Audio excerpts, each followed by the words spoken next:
إلا شعرك اختي خفاف من القدام ولاو عندك الفراغات ولات الجلدة ديال الراس كتبان، شعرك طاح كله خصوصا مقدمة الرأس، شعرك قلال بزاف بقاو فيه جوج زغبات وانتي مازال ما حملتي ما رضعتي، يعني مازال غادي يطيح مازال. انا اختي جبت لك الحل بشرط تبقاي دهني به شعرك دائما حتى ترجعيه قوي وترجع الكثافه ديالو.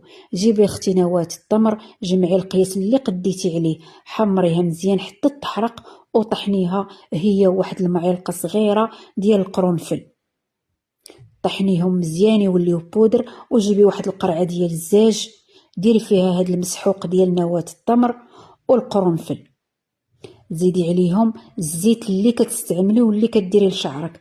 انا اللي كندير لشعري ودائما في الخلطات وفي الزيوت هي هذه اللي غنوريكم، هي اللي كتوالم في الخلطات للشعر.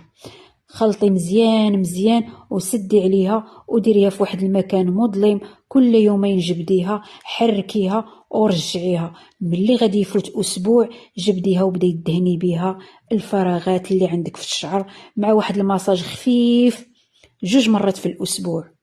نهار تبغي تمشي للحمام شقي بها دوك الفراغات مزيان مزيان، جربيها وشوفي واش غادي يخلف لك شعرك ولا لا. البنات اللي مازال ما درت ليا متابعه ديروا ليا متابعه فضلا وليس امرا، وبانوا عندي في التعاليق بلي كومونتير زوينين، طلعوا ليا شويه المورال، راه المورال